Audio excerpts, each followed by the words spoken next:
Esto es Entrevistas en Redes, una serie de microprogramas donde profesionales de distintos rubros te van a contar cómo fue el camino recorrido para ser quienes son. Un programa donde todos hablan. Hoy, por Entrevistas en Redes, el Tero Martínez Puente, locutor nacional. Muy buenas tardes. ¿Cómo te va? Muy bien. Qué placer tenerlo con nosotros hoy. Gracias por haber aceptado la entrevista. Por favor, el placer es mío. Se demoraba la conexión, estas cosas que tiene la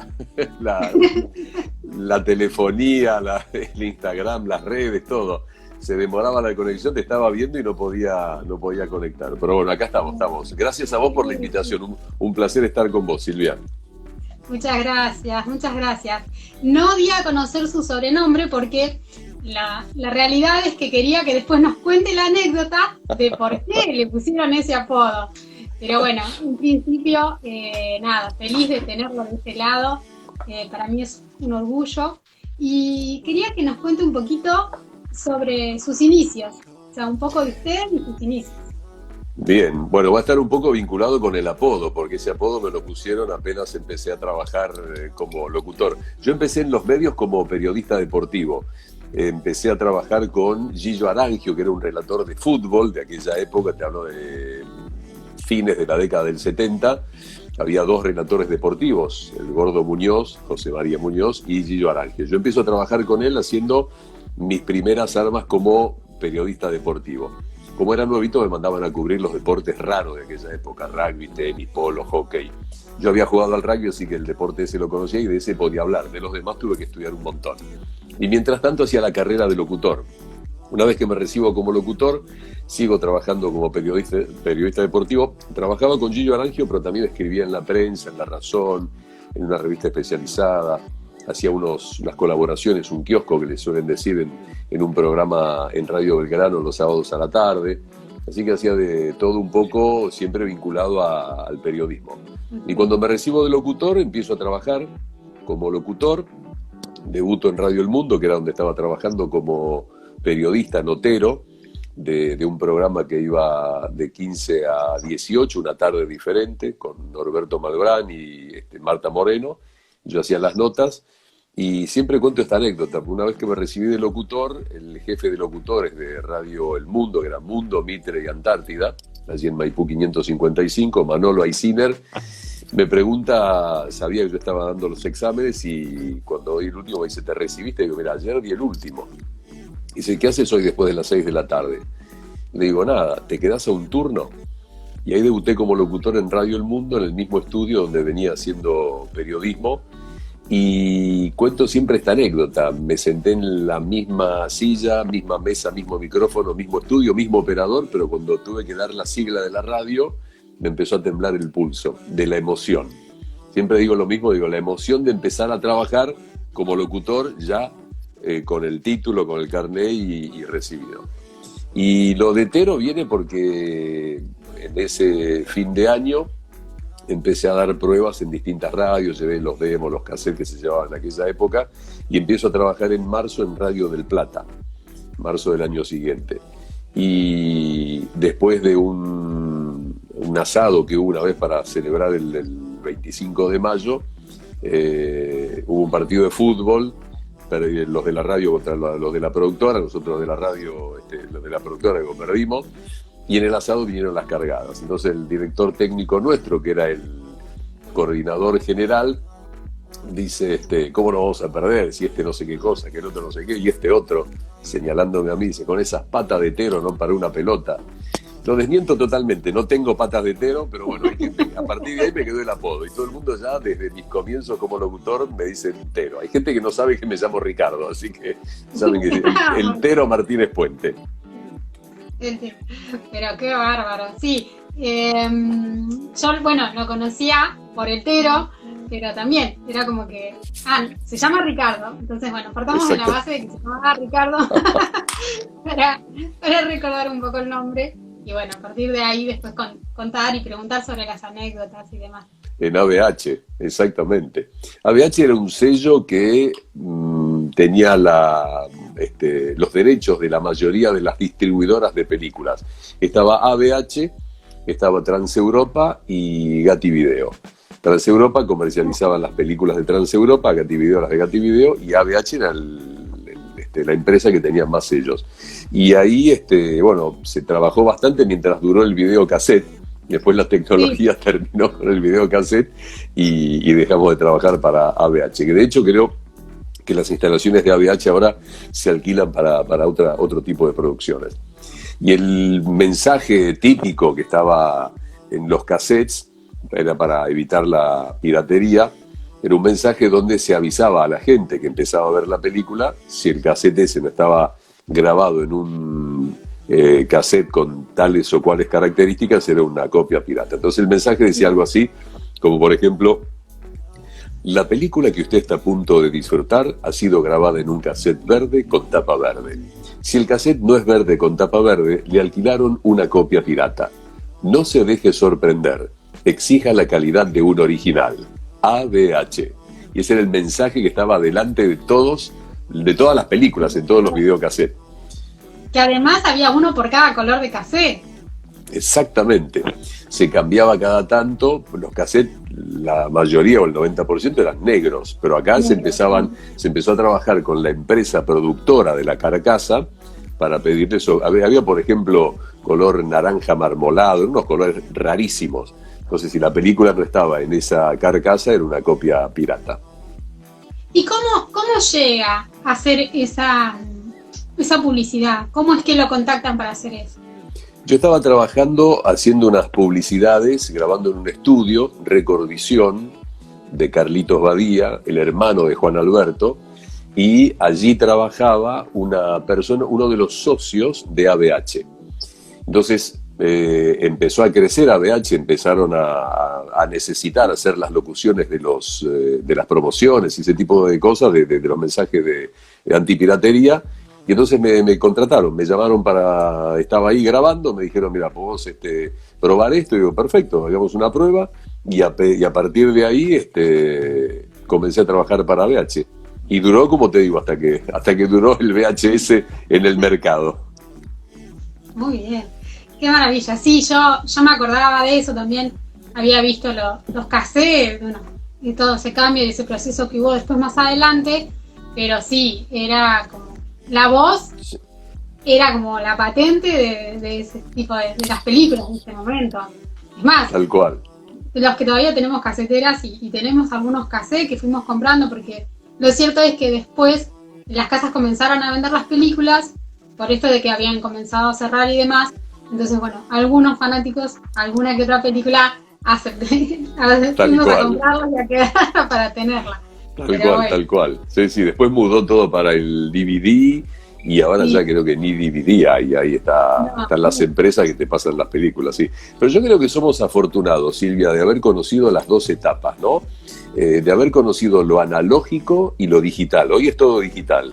Pero también es lindo poder contar esa etapa que vivimos de lo analógico en los VHS, en las cintas abiertas para grabar, en el cassette de audio, cuando en las radios se pasaba la sigla, el gong identificatorio de la radio en un disco así de metal con una parte negra que era un acetato, que eran unos discos eternos. Y bueno, ahora un poco se está volviendo al vinilo. Es como que hay ciertos clubes de gente que escucha música en vinilo, porque dicen que los equipos de válvula tienen un sonido que lo digital no lo puede reproducir, así que todo vuelve. ¿Qué es lo que más le gustó de esa época? ¿Qué es lo que lo marcó? ¿Hubo algo que lo marcara? Sí, ahí me marcó mucho el trabajar en radio. Me considero de radio, pese a que después el mercado mismo y la profesión misma me fue abriendo distintos caminos, como por ejemplo conducción de eventos, que hice desde prácticamente segundo año del ISER, desde ahí que hago conducciones de eventos. Y lo que más me marcó, lo que más me gustó es el tema de la radio. Lo que pasa es que también, a veces me cuesta decir esto, ¿no? Porque la parte de publicidad es muy linda también. El hacer la locución para cortos publicitarios, o inclusive doblaje de películas, que es lindísimo también. Creo que todo, pero lo que más me gusta, si me preguntás, lo que más me gusta es la radio, y la radio en vivo. Eso es lo más lindo. Y si tuviera que decir algo que no le gusta, ¿hay algo que no le guste o que tal vez puliría para que sea un poco mejor? No, mira, como trabajo en sí, todo el trabajo de locutor, de lo que hago, me gusta. Y cada cosa tiene sus bemoles y su particularidad. Una cosa es hacer un evento en vivo, que es muy lindo, y dentro mismo del rubro de eventos están los eventos formales, que pueden ser una inauguración o una entrega de diplomas, y lo que puede ser una fiesta de fin de año, que es mucho más suelto, más descontracturado. Pero dentro también de lo que es la locución, creo que no, que me gusta todo. De lo que hago me gusta todo. Es lindo todo. ¿Y si se tuviera que definir en una sola palabra? Entero. Ahí salen dos. Sí, no, el locutor de radio, sí, si una palabra, radio. Si me decís una palabra que involucre a lo que es locutor, digo radio. Radio, eso lo define al 100%. Sí. ¿Necesita una buena voz para ser un buen locutor? ¿Qué hace un locutor? Mira, buena pregunta. Yo creo que un buen locutor no es solo una buena voz.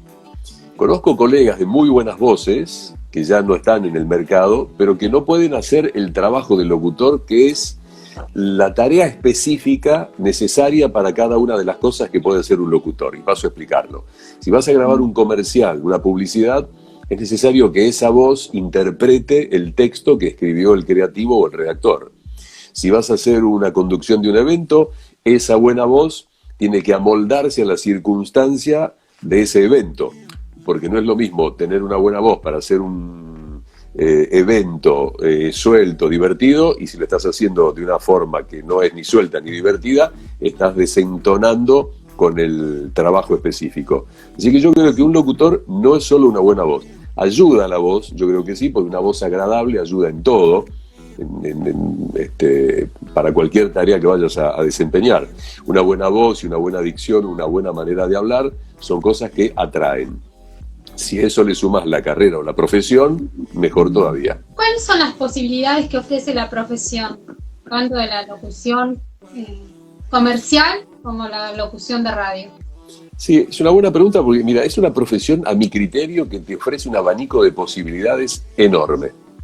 Enorme. Hay un montón de, ¿cómo te podría decir?, áreas dentro de esta profesión en la cual cada uno se puede desempeñar. Y lo ideal es buscar en cuál te sentís cómodo, en la cual rendís, en la cual funcionas mejor, y explotarla por ese lado.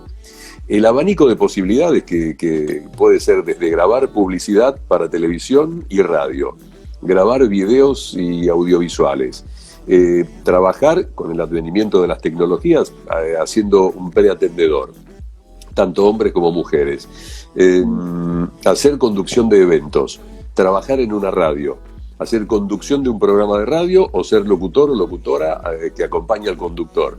Hay un montón de cosas. Podés hacer doblajes de película.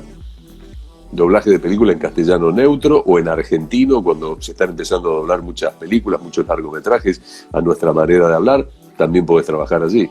Creo que el abanico de posibilidades, Silvia, es enorme. ¿Hay errores comunes que se cometan?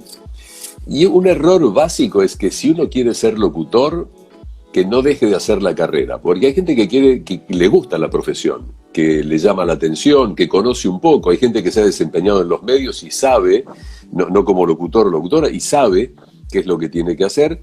Digo, esa gente que no cometa el error de no hacer la carrera. Y todo aquel que quiera hacer la carrera, que le gusta esto, que le llama la atención, que se muestra interesado por ello, que haga la carrera. La carrera se estudia en el ISER. Básicamente es la institución madre. Yo hice la carrera, soy egresado del ISER, pero también hay institutos adscriptos. Está COSAL, Éter, Grafotécnico, Instituto Crónica, y esto hablando de Buenos Aires. En el interior del país hay institutos también que están regidos por el ISER. Hay, para decirlo de una manera común, tal vez no académica, hay ISERes en el interior donde se puede hacer la carrera también. Si estudias en cualquiera de estos institutos y te recibís allí, obviamente hay que ir al ISER, que es el único que te otorga la habilitación. Se da un examen final, se da un título, un examen habilitante. ¿Recuerdas la primera publicidad que hizo? Sí, la primera publicidad fue un testimonial a cámara. recuerdo que estaba en tercer año del ISER y vinieron a hacer un casting para un comercial de un shampoo Ballet, que ya no está más en el mercado. El eslogan del shampoo era shampoo Ballet para la caspa, con el doble juego de palabras que es para la caspa y que para el tener caspa. Y como era un testimonial, necesitaban locutores, porque no iban a poder, no eran actores que iban a ser doblados por locutores, necesitaban locutores, pero que no hubieran hecho publicidades. Entonces, bueno, en una campaña donde había uno de los testimonios era un señor de unos 50, 55 años, una mujer ama de casa y un joven, en ese caso era yo que me estaba recibiendo de locutor con 22 años. Y quedé seleccionado y bueno, hice el comercial esa fue mi primera publicidad. Una publicidad a cámara. El comercial era yo estaba parado en un kiosco comprando algo y se me acercaba alguien con un micrófono y me preguntaba si conocía el shampoo, si lo usaba. Nos habían dado una línea para decir, pero nosotros teníamos que improvisar. Por eso se necesitaba un testimonial con sonido directo. Esa fue mi primera publicidad como locutor. ¿Cómo se hace para hacer una publicidad de repente donde tiene ciertas características como no sé, transmitir una alegría, una sonrisa, algo más divertido, a algo más serio? Ahí está un poco lo que te decía antes, ¿no? El trabajo de interpretación del comercial que vas a hacer. Hay un ABC en todo esto, es hacerse la pregunta, ¿qué estoy vendiendo? En el buen sentido, cuando uno hace una publicidad está vendiendo, ¿qué estoy vendiendo y a quién se lo estoy vendiendo? Entonces no es lo mismo hacer una publicidad para un juguete, un producto para chicos, que hacer una publicidad para, no sé, un auto de alta gama o una inversión importante en una compra de una casa o un departamento, lo que fuera. Entonces, la intención es distinta. Y eso depende mucho también, dependemos, los locutores, mucho del creativo o del director del comercial, que nos indica qué es lo que tenemos que hacer. Recuerdo haber grabado con directores comerciales que han hecho largometrajes, como Luis Puenzo, Sorín, Yusid, Estañaro. Como dicen, Sorín decía una frase, yo gano el dinero con la publicidad y la pierdo con los largometrajes. Él decía siempre lo mismo, toda la guita que ganaba haciendo comerciales, que era muy bueno, después la perdía haciendo largometrajes. Y Sorín, por ejemplo, me viene ahora porque lo nombré, ¿no? Todos los que te mencioné eran muy buenos directores, pero Sorín, por ejemplo, tenía muy claro lo que tenía que hacer el comercial. Te decía 3, 4 palabras, yo quiero esto, la frase es así, el tono es este, y hacías 4 tomas, 5 tomas como mucho, y estaba. Te sabía guiar. Por eso nosotros, los locutores, necesitamos que la persona, el creativo o el director del comercial, nos indique claramente qué es lo que necesita, cuál es la intención que necesita. Entonces ahí, después está en uno, ¿no? En poder manejar la voz y poder hacer eso.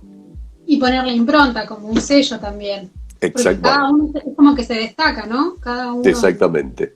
También ha hecho publicidades de Grundy, ha hecho de Orbis, ¿me acuerdo? Sí.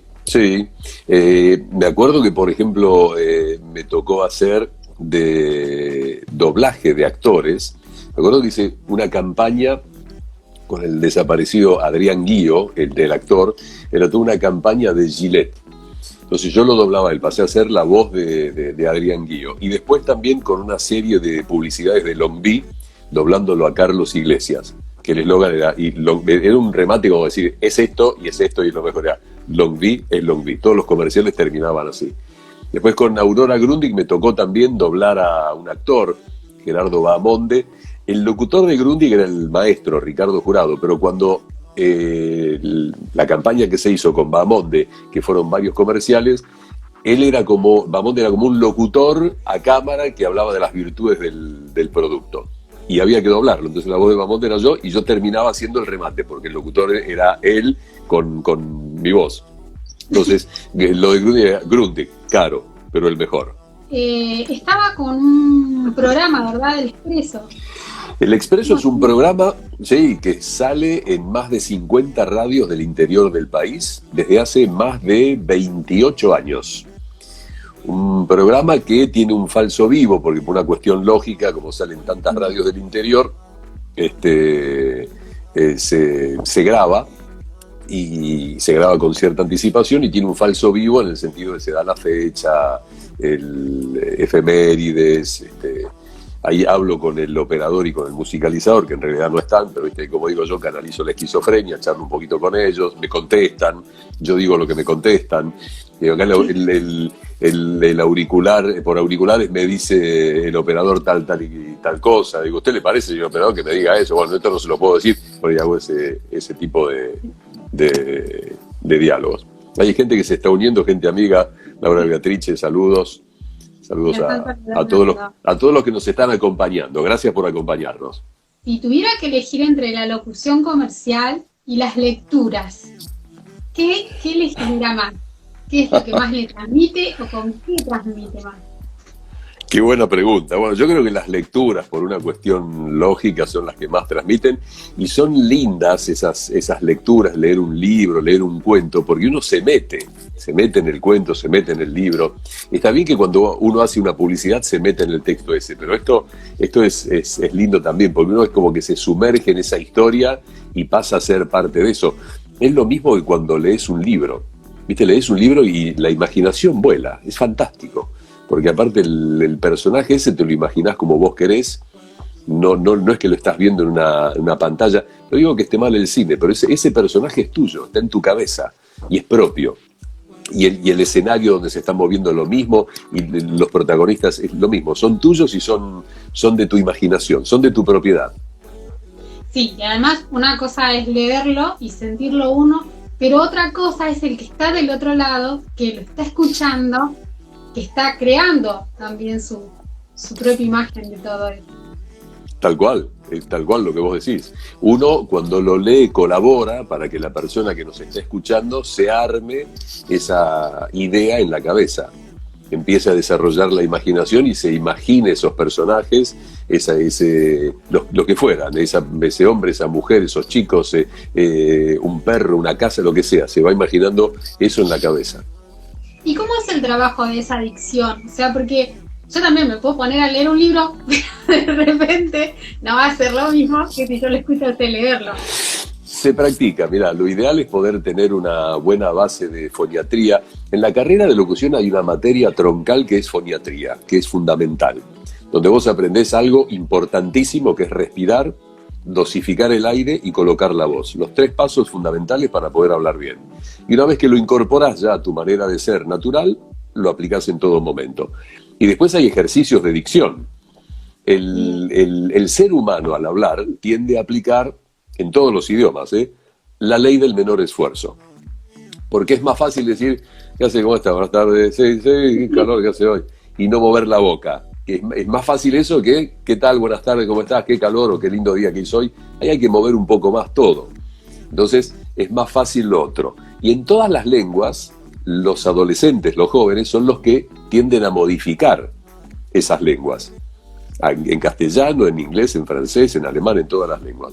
Pero volviendo a tu pregunta, para tener buena dicción hay que hacer ejercicios de dicción, hay trabalenguas, hay ejercicios puntuales, hay algunos dígrafos, que es la unión de 2 letras, que a veces se complica el pronunciarlas bien, y hay que, práctica y práctica. Después ya lo tenés lo tenés incorporado. Incorporado automáticamente. Hay alguien dice que la voz del Tero enamora. Es espectacular. Muchas gracias. Gracias. Muchas gracias. Y sabemos que también está los jueves, creo. Mira, eso surgió, una iniciativa de Marita Monteleone, eso es idea de ella, en Marita Monteleone OK. Empezó a charlar con colegas, con gente, y lo nuestro ya se hizo como un programa de radio que se nos ve la cara en vivo, donde charlamos de ciertos temas.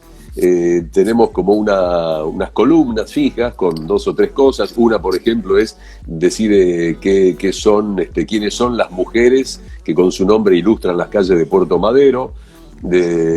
Hablamos de películas, de libros, sin ser acartonados, sin ser un análisis de un cinéfilo hablando de las películas. Charlamos de cosas, de situaciones de del momento, y es como un programa de radio en vivo, obviamente, y que se le ve la cara a los conductores. Así que es muy entretenido. Es como que despuntamos el vicio de hacer radio a través de Instagram. Esto nos ha permitido precisamente esto, volver a conectarnos de una manera distinta, una manera diferente. Y haciendo un poco un paréntesis y hablando de las redes, coincido con lo que decís vos.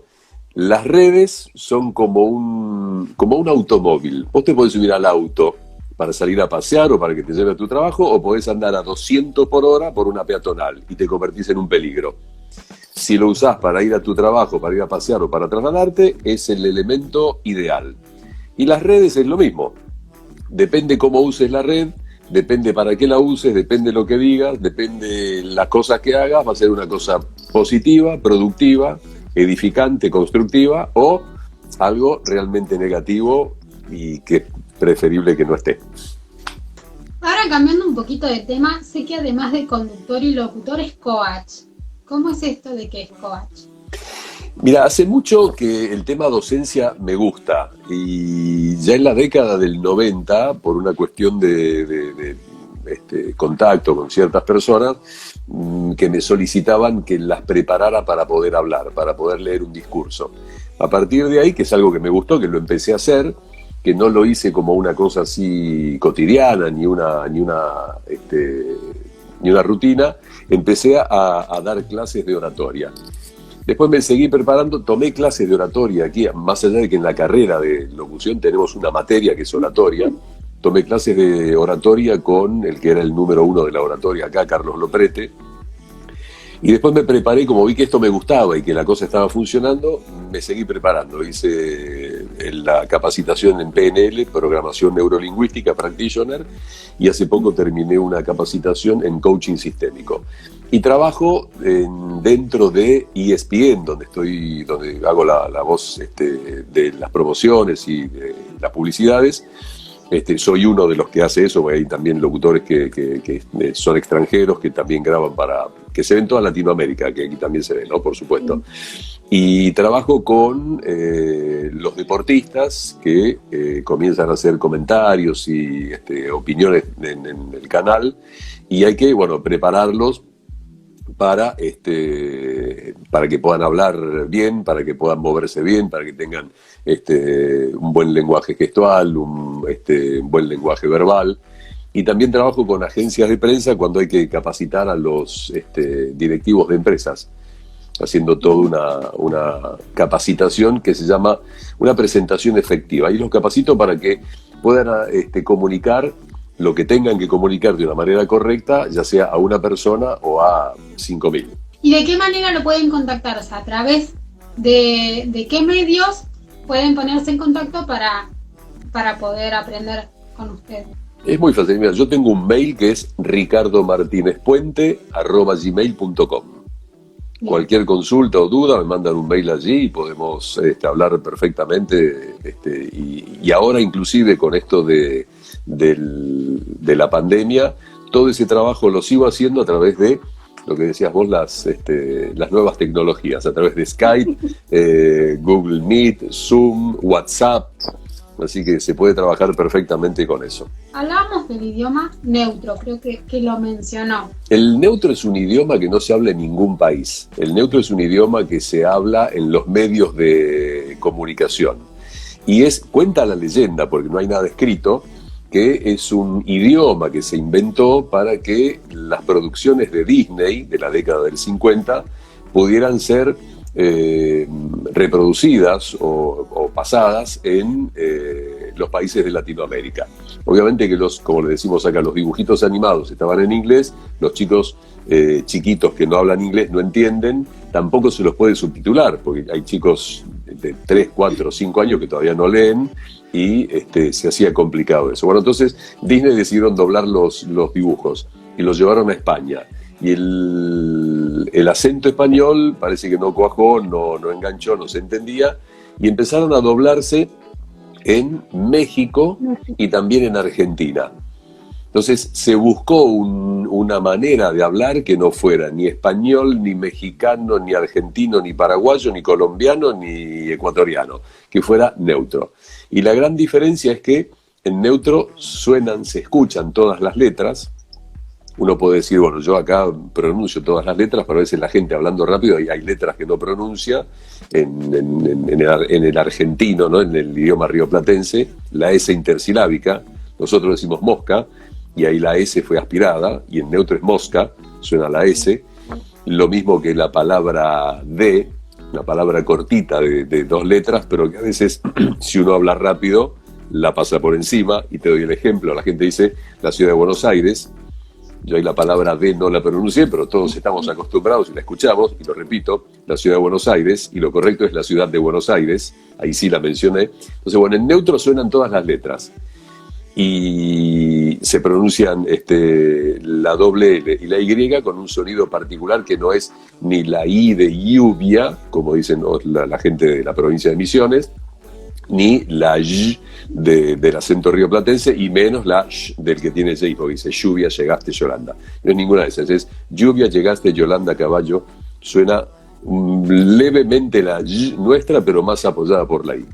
Y consiste en eso, en pronunciar todas esas letras, sacarle la cadencia de la manera de hablar que tenemos nosotros y llevar la acentuación de la frase un poquito para adelante. Eso es el castellano neutro. Es como más lento, entonces. Es más lento más en el pausado. castellano. Exactamente, más pausado, pero a veces tenés el desafío de tener que hablar rápido en castellano neutro. Y en castellano neutro parece una pavada lo que voy a decir, pero te lo pueden comentar todos los doblajistas o dobladores del neutro. Se necesita un poquito más de aire. Al pronunciar más todas las letras necesitas un poquito más de aire. Entonces ahí sí trabaja mucho la parte de formación o de capacitación en foniatría, ¿no? Para respirar bien, dosificar el aire y proyectar bien. Bien. En todo este proceso de cambios y situaciones en las que ha vivido, ¿cuál es su visión de todo ese cambio? Sí, con respecto a la tecnología te digo que para mí es ventajoso todo el cambio. Bien. Fue muy bueno haber vivido la época analógica, pero había ciertas limitaciones. Por ejemplo, esto no se podía hacer, o eventualmente no podías grabar en un lugar y enviar esa grabación por mail. Antes, si uno se iba de viaje al interior del país para hacer la conducción de un evento o un trabajo, y surgía la posibilidad de hacer una grabación, primero no había teléfonos celulares, con lo cual ubicarte era dificilísimo. Después que te pasaran, eventualmente, si había un fax con el texto. Después buscar un estudio para grabarlo. Después esa cinta o ese cassette, mandarlo en un avión o un micro, lo que fuera, a Buenos Aires o a donde fuera que hubiera que editarlo. Por eso te digo, en ese sentido, la tecnología es fantástica.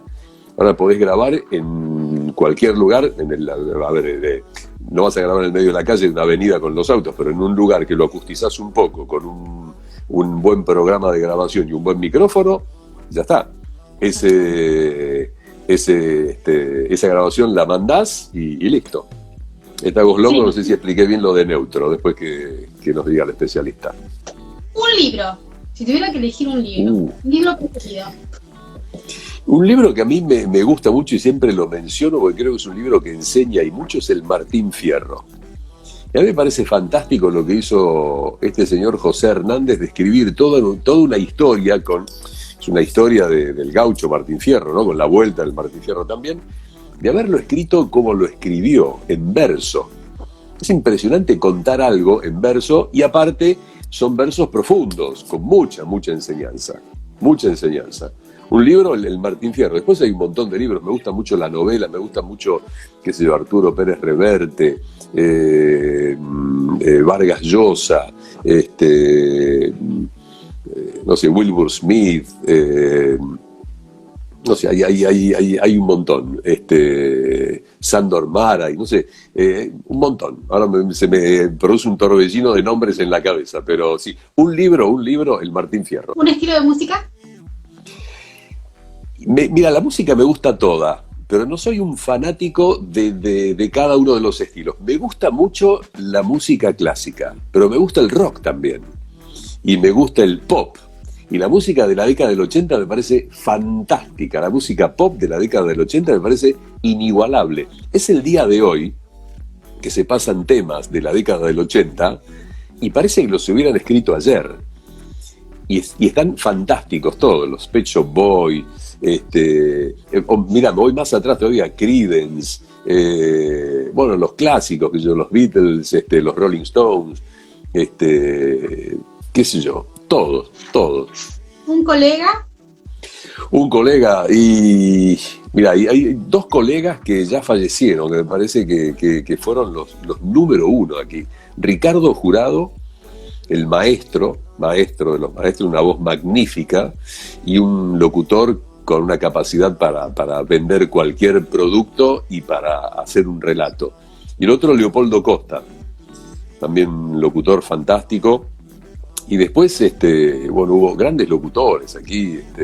Y yendo, mira, un ejemplo, ahora me viene a la cabeza, lo que vos decías, si una buena voz era importante para ser locutor. Y yo te dije que un buen locutor no es solo una buena voz. Había un locutor, Jorge Bacari, que trabajaba con Anselmo Marini en Radio del Plata, y no era una gran voz, esos vozarrones, pero un excelente locutor para conducir programas de radio, para vender productos, para hacer videos, para lo que fuera. Ese también otro excelente locutor. Pero yo me saco el sombrero con el maestro Ricardo Jurado. ¿Una anécdota? Una anécdota que te marcan para toda la vida. Y una anécdota, yo la voy a contar, pero cambiando un poquito las palabras, ¿no? En un evento que había salido redondo, perfecto, esos eventos donde interviene gobierno y empresa privada y todo, y viste, siempre hay alguna cosita para ajustar. No terminó, era en Ensenada, provincia de Buenos Aires, la inauguración de una planta de tratamiento de coque, que es el derivado del petróleo. Entonces, la gente que estaba en la carpa, yo le invitaba a trasladarse a otro lugar donde se servía un lunch, era al mediodía esto, y a otro grupo de gente subía a un barco que estaba allí en Ensenada y venía navegando hasta Buenos Aires, y arriba del barco había un almuerzo, entregaba unos recordatorios. Yo subía al barco, pues seguía mi trabajo allí. Bueno, termina todo, está saliendo la gente, yo estoy todavía en mi lugar, con los papeles en la mano, y se me acerca un señor, viejito, del doctor Chapatín, me dice: ¿usted es el locutor? Yo con los papeles en la mano todavía dije, para mis adentros, ahí viene la felicitación. Y sí, le digo, usted estuvo como el Q, me dice, así todo, terminó. Yo me quedo con los papeles en la mano así, lo miro y le digo, ¿perdón? Usted estuvo como el Q, porque a mí no me nombró, me dice. Y yo repaso los papeles, lo miro al señor, miro los papeles, miro, disculpe, ¿usted es? Le digo, como decía, ¿quién es? Yo soy fulano de tal, que puso la firma para que esto se hiciera realidad, y usted a mí no me nombró. Digo, lo busco de nuevo, mire, ingeniero, ¿quiere que hablemos con la persona que organizó esto? Y vemos, dígale que se vaya a la nada. Se dio media vuelta y se fue. Entonces hablo con la organizadora y me dice, ¿quién? Fulano de tal. Bueno, en realidad no era culpa de la organizadora. La gente se había olvidado de anotarlo en la lista de este hombre, estaba enojadísimo. Pero lo gracioso fue que me vino a encarar a mí, me dijo que yo había estado como el traste, porque no lo había nombrado. Yo, como pasa siempre, sin comerla ni beberla, la ligué. Esa es una anécdota que me marcó, que me río mucho hoy. En aquel momento me puse un poco, me preocupé un poco, pero me dije, yo no tengo la culpa, esto yo no lo hice, yo leo lo que me dan y listo.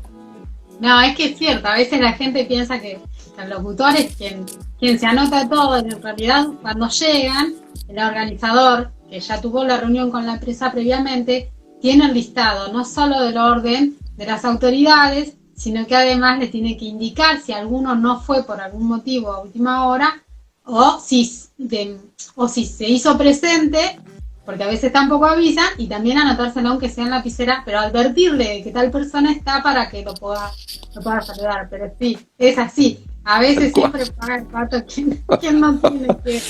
El locutor es el que al que le preguntan todo. En las fiestas te preguntan a qué hora termina, qué hay de comer, dónde queda el baño, quién viene, quién no viene, todo. Sí, es así, es así.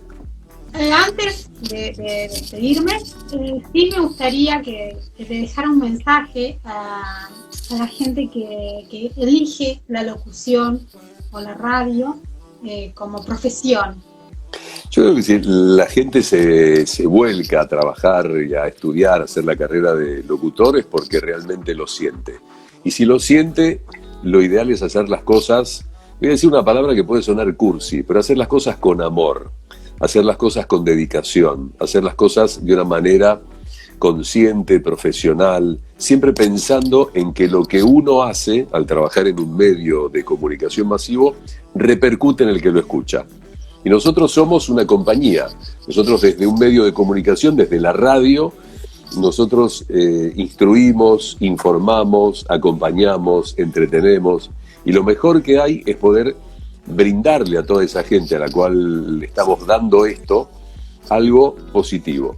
Yo creo que la gente que se quiere dedicar a estudiar locución, que lo haga, que se dedique, el que le gusta la radio, el que quiere trabajar en radio, que vaya y estudie, que se prepare.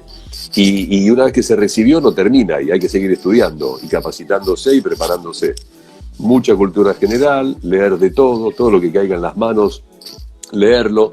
Yo digo que esta profesión es ideal para gente curiosa por naturaleza. Si sos curioso por naturaleza, esto es ideal. Porque un día te va a tocar hacer un video médico, un día te va a tocar hacer, si haces locuciones de videos, un video de ingeniería, un día te va a tocar hacer la conducción de un evento, de una inauguración de una planta, otro día una fiesta de fin de año de un colegio. Si grabás publicidades te vas a enterar de cuáles son las virtudes de tal o cual producto. Yo creo que esto es ideal para gente que es curiosa por naturaleza. Y saber que estamos trabajando en un medio de comunicación y que eso es una herramienta. Y tener siempre en la cabeza el obrar bien en todo lo que vamos a hacer. Básicamente eso. Bueno, le agradezco por el mensaje, por el tiempo, por la predisposición, por la humildad. Agradecida totalmente por la presencia, por estar ahí. Sé que estaba ahí desde unos minutitos antes incluso de conectarnos. Eso habla de puntualidad, así que bueno, fue hermosa. Gracias. La entrevista, saber tanto, aprender tanto también, porque bueno, es parte de esto, dejar algo bueno dentro de todo el material que hay hoy en redes, poder dejar un buen contenido y gente que realmente habla desde su profesión, desde otro lado y poniéndole pasión y educando y enseñando de otra forma es increíble, así que le agradezco de todo corazón. Gracias. Gracias a vos, Silvia, gracias por tu tiempo, gracias por invitarme, me encantó la charla, siempre está bueno recordar viejas cosas y bueno, un placer y un saludo a toda la gente que nos ha seguido ahí, a Laura, Marcos, Agos y bueno, a todos los que nos están siguiendo, muchísimas gracias por haberse unido a esta charla. Y a vos, gracias por la invitación y gracias por permitirme estar en tu espacio. No, por favor. Un placer enorme y gracias a todos. Nos estamos viendo. Hasta la próxima. Chau. Y hasta acá llegamos. No te pierdas nuestros próximos programas por Entrevistas en Redes.